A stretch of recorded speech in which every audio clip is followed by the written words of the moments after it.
This is All Things Caregiving from Breathing Spaces.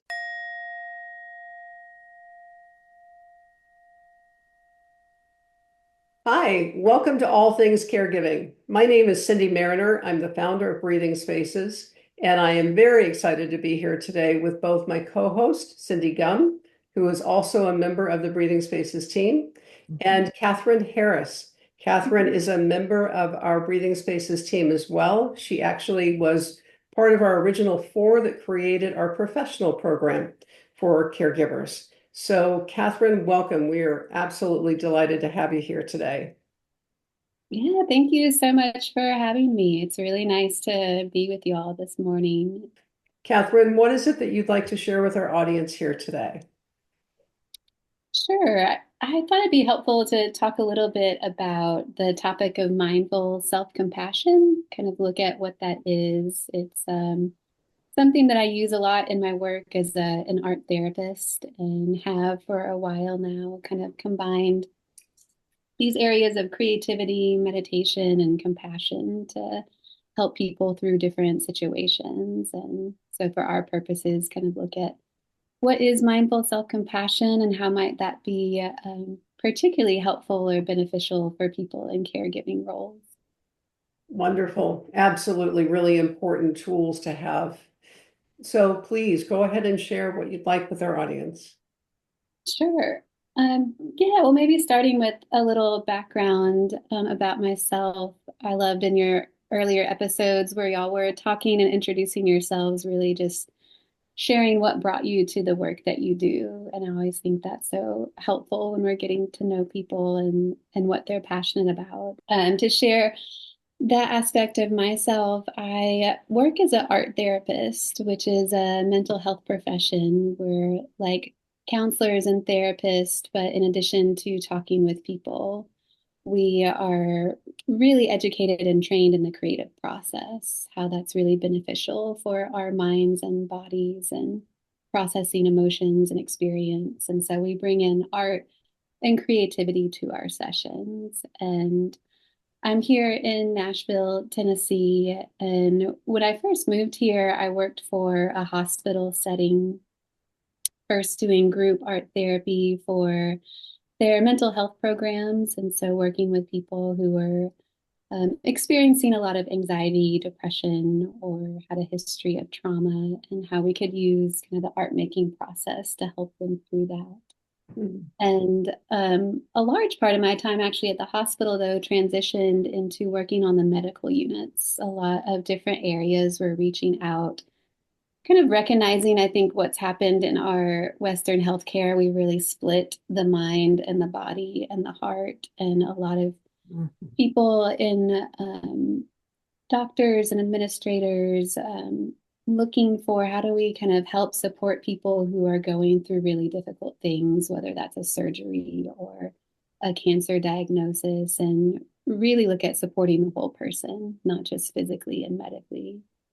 And so for about 6 years, I started a lot of programs in art therapy and meditation on the medical units of the hospital where I worked, and looking at with surgery, kind of how we could help individuals with the anxiety kind of leading up to something like that, as well as different ways to support pain management after surgery. And then in different areas like pediatric and adult oncology, looking at, of course, there's going to be a lot of emotional stress that comes with a cancer diagnosis and something that's potentially terminal, or if not, the treatment being really grueling and difficult to go through. And so during that time at the hospital, I was learning a lot about meditation and mindful self-compassion just from a personal interest, and kind of this parallel path of really seeing how profoundly beneficial it was practicing these things for myself. At the same time,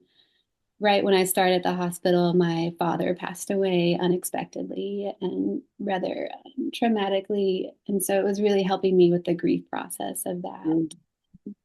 I also went through several really grueling, painful surgeries myself, and it was helping with kind of the recovery and the pain management. And so, of course, it made sense to kind of start to integrate these practices into the work I was doing with the patients there at the hospital.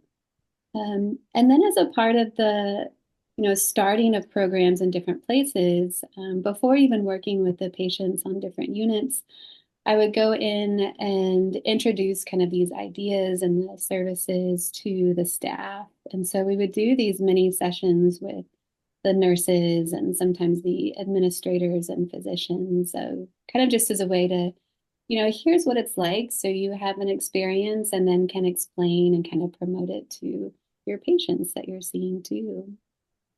And so through that process, really recognizing that, oh, of course, the professional caregivers in this setting, right? They need these things as much as the patients do. The idea of even myself noticing kind of working in a hospital where it's really fast paced, right? You have a lot of people to see, a lot of demand on your time and attention. And on top of that, the people that you're working with are in some of the worst moments of their lives, right? And so we are continually witnessing a lot of moments of suffering for individuals.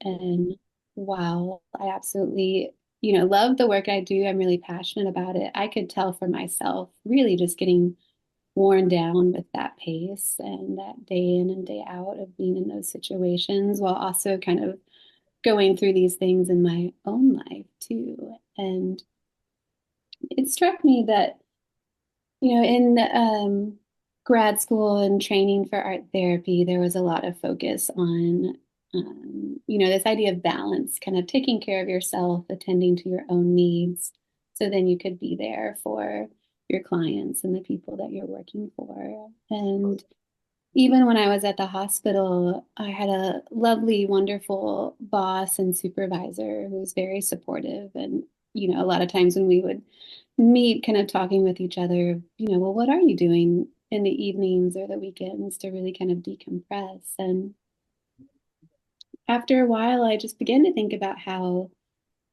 I don't think that's enough.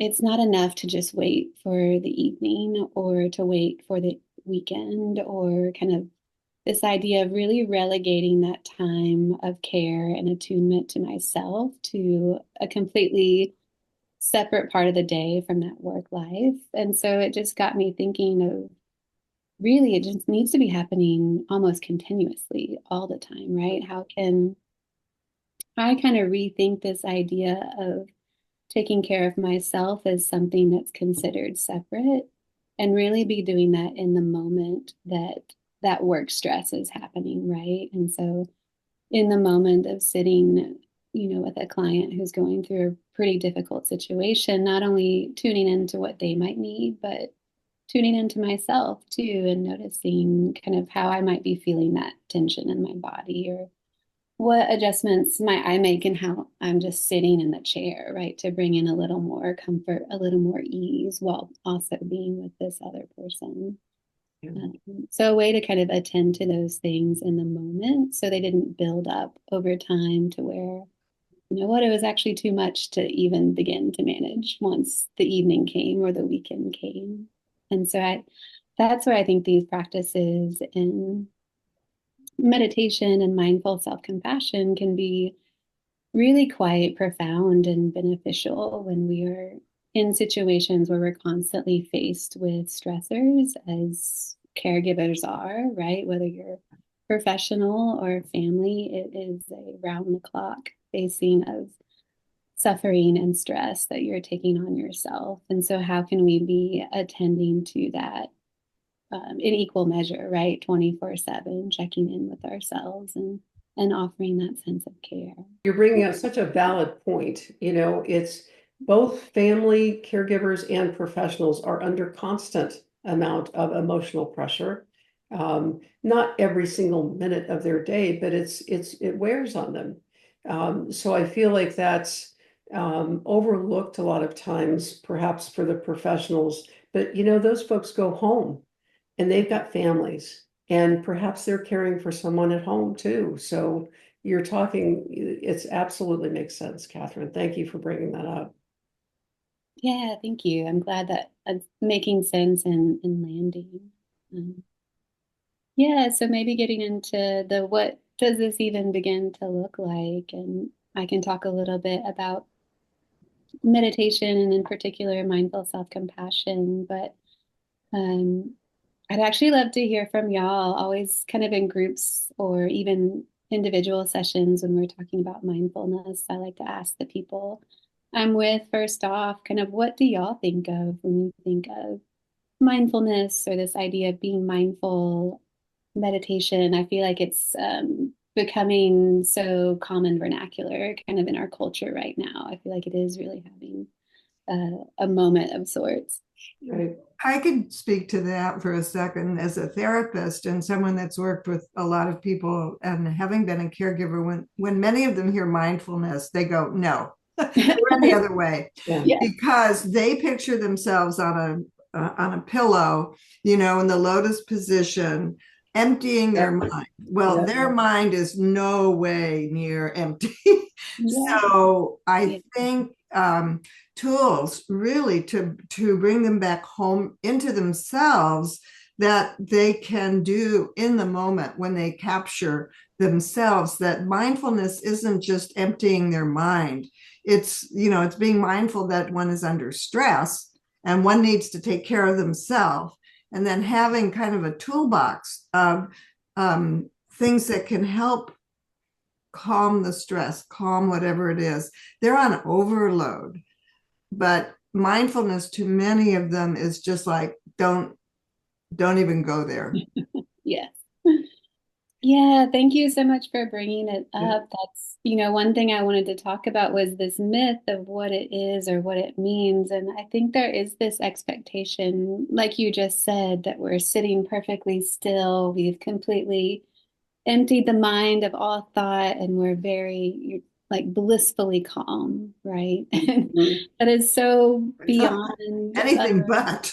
right. It's not even Exactly. attainable, right? Just being a person in this world. And I think that is a huge piece of kind of, yeah, kind of dispelling that myth about it. That, like you're saying, it's really more about attention, right? How do we bring our attention to ourselves in this moment to notice what might be coming up, whether that's a physical need of, man, I'm so exhausted, maybe it would be helpful to lie down, or an emotional response of, wow, like today's an anniversary of the loss of someone, and I notice I'm feeling really sad. What can I do to just support that and honor that? And so in many ways, it's the opposite of that kind of picture that we have, right? It's really just honoring the full experience of what is happening in the moment.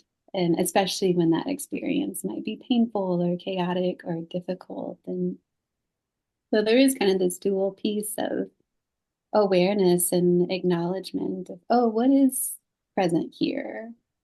And practicing that kind of pausing and noticing, which I think is a lot of kind of what people associate with mindfulness first off is, oh, it's being present in the moment, right?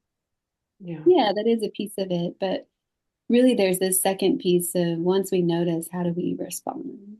And this idea of kind of cultivating a certain kind of response that is really helpful and really supportive. And that's where this mindful self-compassion piece comes in. Absolutely. And you just touched on something. Yesterday was my mom's, the 10-year anniversary, if you will, of my mom passing. And I knew that when I woke up, it's ingrained in my mind. And I was going about my day and I thought, you're pushing here. You're pushing to go through your day. And I could feel the sadness just welling up inside of me. So I acknowledged it and said, hon, just be with it. Let yourself be with it. And so I took myself out into my garden. I got outside, left the house for a while, just let myself be in that space and paying attention to it, but letting myself feel the feelings instead of saying, Sen, really, it's happened. You don't need keep welling over this, but it's real. Those emotions were raw and real that I was feeling yesterday. So I let myself cry. Gardening for me is mindfulness 101. It is where it's tactile. I'm feeling things. I'm paying attention. I'm focused. And that would be a place where mom would be anyway. So there was something very powerful and healing for me to just allow myself to be in it, to not shuffle it off to the side. So Sounds like mindful self-compassion. yes, So noticing first, like you were saying, so noticing, but then having the mindful self-compassion, allowing a response that works for you. And that's a tool to think about or be mindful of, how do I respond to this feeling? So you kind of named it and you validated it. Absolutely, Cindy. Absolutely. Yeah, thank you so much for that. I mean, that's such a lovely example. You're exactly right, Cindy. That is mindful self-compassion in practice, right? And that's what we're aiming for. Yes, it's helpful, right, to pause and practice these meditations kind of formally if that's accessible to people. But really, when we're doing that, it's really to build that muscle to do exactly what you did in that moment, right? To recognize that, oh yeah, this is here and this is difficult, and asking that question, what do I need to support myself? And just what a lovely example of that is. And to bring up too, right, that it's 10 years after that loss. And so how we can still feel something just as deep as when it happened, right, many years later. Because, of course, we're human. It makes sense. It's, a huge loss when someone has been that important and foundational in your life to experience that kind of grief over time. Yeah. And I love the piece too of not only pausing, but maybe it sounds like interrupting or stopping what might have been kind of the habit, right? It sounds like you are telling yourself you don't have to push through, right? If sometimes we have these habits of just kind of going about our day and doing the things we need to do and kind of muscling through it in a way. Right. It's not always the most helpful, but to be able to kind of notice that that wasn't serving you in that moment and kind of pause and choose another direction. And I think that, I was thinking about what exactly to share today, and there, excuse me, so many different, I think, routes we could go in talking about kind of the benefits of mindful self-compassion, but one that came to mind specifically was kind of looking at this internal dialogue that we have, and especially in times of stress, how that can really be rather critical or negative or unhelpful sometimes, and how mindful self-compassion can help with that. Well, and just to be mindful, too, my cat has joined us. All good. We have another friend. Yeah, but I wanted to look a little bit, I think would be helpful, and just some info about the effects of stress on the mind and kind of that inner dialogue. We have a beautiful, amazing, complex nervous system, right, that connects the head and the heart and the body and is constantly kind of taking in information and responding as needed. And y'all are probably familiar with the fight, flight, freeze response. And so that stress response that gets activated when we need to really react quickly to keep ourselves safe. And, it's what animals instinctually know what to do all the time, Perfect right? timing. What she's probably doing right now. But yeah, if we notice a particular threat or something happens, right, the car in front of you and traffic breaks really quickly and you have to brake, that's kind of the stress response kicking in to keep you safe. And thank goodness we have that for so many different reasons. But the tricky piece, right, when so often, kind of like we were talking about earlier, we're faced with chronic stress and those caregiving roles, it can really have an effect on kind of our overall mindset and just that inner dialogue that's happening just because of the natural effects of what's going on. And I think it probably helpful here. I can share my screen of a presentation I did about this not too long ago always like having visuals helps me as a visual person. But the idea we have the fight, flight, freeze response really in those moments to kind of respond to an external threat, right? To run away if we can, to fight it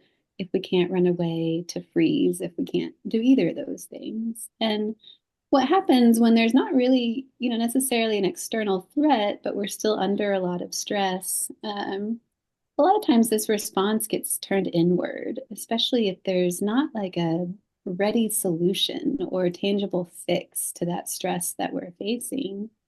And so that instinct to fight can be really negative, judgmental thought process, right? It's that analytical problem solving part of the brain on overdrive that gets hypercritical. And that can get turned inward, right? Kind of this criticism that we tend to have towards ourselves. And, maybe if we feel like we do need a break and we take time off, there's that judgment of, oh, you're not doing enough, or is this being lazy? And then that instinct to flee, a lot of times when things get really stressful and overwhelming, that instinct becomes kind of disconnecting from ourselves and really moving on autopilot because the weight and the overwhelm of the experience is really just too great in the moment. And then that instinct to freeze becomes rumination, or kind of that process of the mind in the hamster wheel, right? You're kind of turning over a problem over and over in your head, but not necessarily coming up with a solution. And we can know kind of, it's rumination by the effect, right? We tend to feel really exhausted. We don't feel any better kind of thinking about this issue than when we started. And so all that to say, it's really just the natural response of stress on kind of the mind and how we're thinking. It's not that we've done anything wrong or made a misstep. It's kind of how our minds are built under that chronic stress. And then looking at, well, what's the antidote becomes this practice of mindful self-compassion. And when I say mindful self-compassion, I'm referring to kind of this study of compassion practices, and particularly brought about by psychologists Kristen Neff and Chris Germer, who looked at how do we define what this is so we can really study it and teach it and research it. And so they came up with kind of this three-part definition of mindfulness, connection, and kindness. And so when we look at that inner dialogue, that then becomes the way that we can kind of interrupt it and do something a little different. When we practice mindfulness, we can bring ourselves out of that kind of cycle of rumination, right? If we can notice, like you did, Cindy, in that moment of, oh, you know what, this isn't really working. How can I direct my attention elsewhere on something in the moment? And then we can bring in that connection when we're directing it to ourselves and really naming how we feel. That's a moment of connection with ourselves. We're turning off that autopilot. We're naming how we feel, which also often tends to kind of relieve it, right? It can be very calming to name what's going on in the moment. And then this response of kindness, right? Responding with, how can I ask myself what I need? How can I begin to meet those needs? How can I speak to myself in a way that is kinder and more compassionate? And so just as kind of our own thoughts and kind of how we can get stuck in that negative thought process can kind of keep our stress response in an ongoing cycle, this kind of interruption of it, kind of speaking to ourselves in a way that is more kind, connecting with how we're feeling and what we need, doing that can also calm the nervous system. So we're giving ourselves kind of this three-part tool in the moment to do to really interrupt that stress cycle. And what we're doing is we're really giving ourselves a break. We're giving ourselves a moment of rest and restoration when we kind of get up in these caught up in these chronic cycles of stress. Yeah, any just thoughts from y'all on kind of the benefits of what that might be for people, or any initial questions about that?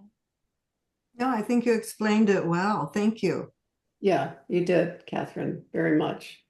It's good to have an outlook on how you can be open to the things that you spoke about. So that's terrific. I'm sure that our audience will gain a lot from that perspective. So thank you. Yeah, and hopefully something we can all relate to, right? I know I've been caught up in moments where I get really stuck on something and I can't solve it. And oh, this is that ruminating mind, right? Or kind of Right. the criticism that comes out. And I'd love to just walk through kind of a brief exercise of what that looks like. That You would know, be great. that's all well and good and these kind of bigger abstract ideas, but how do we actually practice?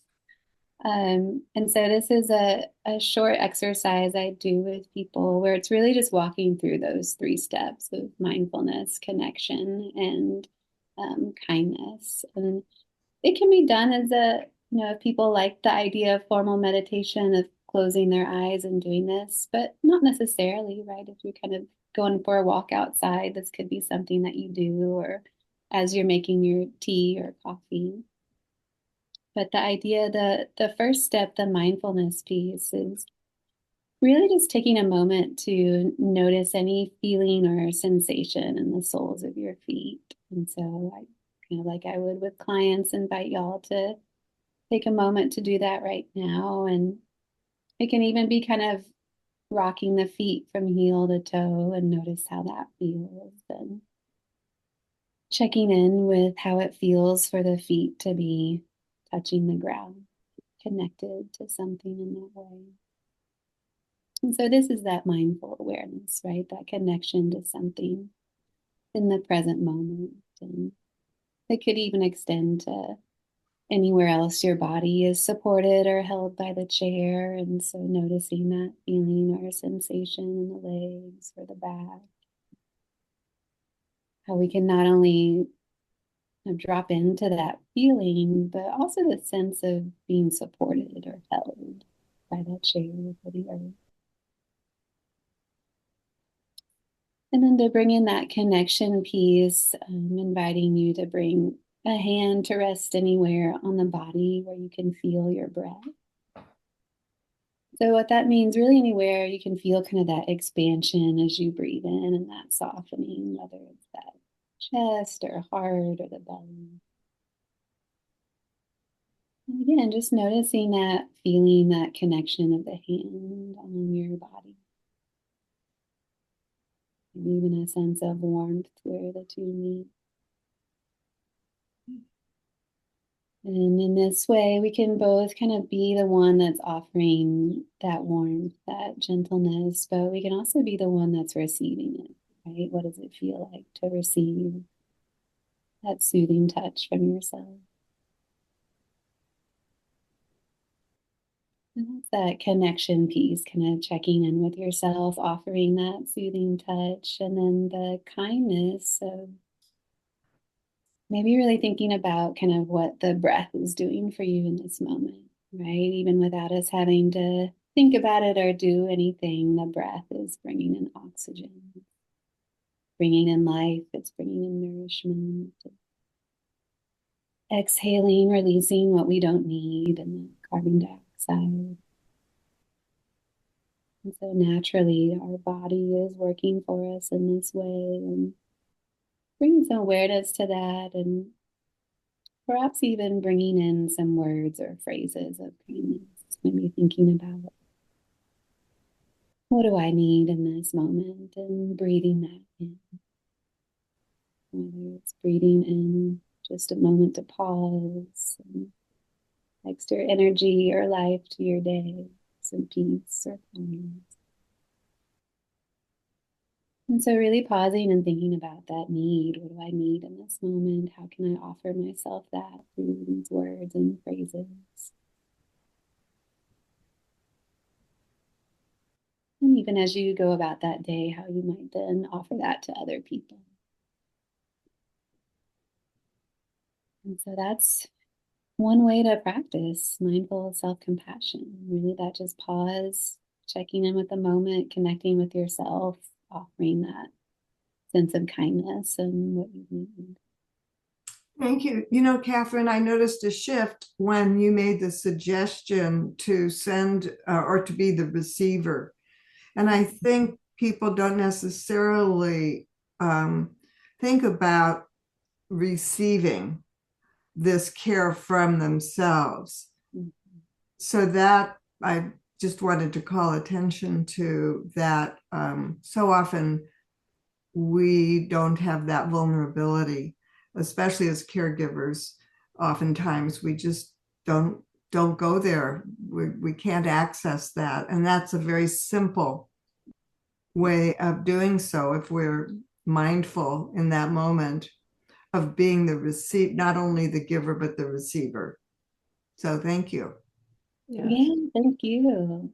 Yeah, I love that that shift that you're pointing to, right? Because so often, right, we are in this mode of doing, whether we're doing for other Yes. people Yes. or even for ourselves. And so there is Mhm. kind of this nuance or difference when we can just pause and be the receiver of that, even with if we're the even if we're the ones offering that care. Yeah, yeah, so vitally important. Catherine, it's been an absolute pleasure to have you with us here today.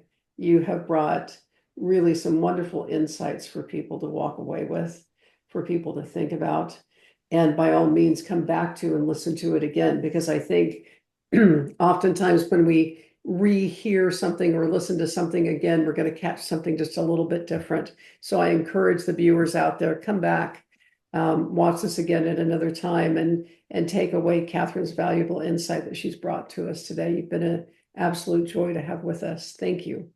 Thank you so much. It's been such a pleasure to be here. Love Absolutely. this conversation that y'all have started and can't wait to see where else it goes as you continue. Thank you. Thank you, Cindy. I want to add just a prompt for the end as a little journaling prompt, because that's my thing, is either writing, contemplating, thinking about, writing about, or talking about what we've talked about here today. And I think just a very simple prompt is, how do you send and receive? How do you receive love? And are you able to receive love from yourself? Are you able to receive compassion and kindness from yourself and give it to yourself? So that might be something to contemplate, write about, or think, or talk about. Yeah, that's Thank great. you, Catherine. Yeah, lots of good stuff. Yeah, absolutely. All right, everyone, please continue to watch the channel. We have new episodes coming up. And always, it's an absolute joy and pleasure to have you both here today. Thank you. Thank you. Yeah, bye-bye. This has been All Things Caregiving from Breathing Spaces.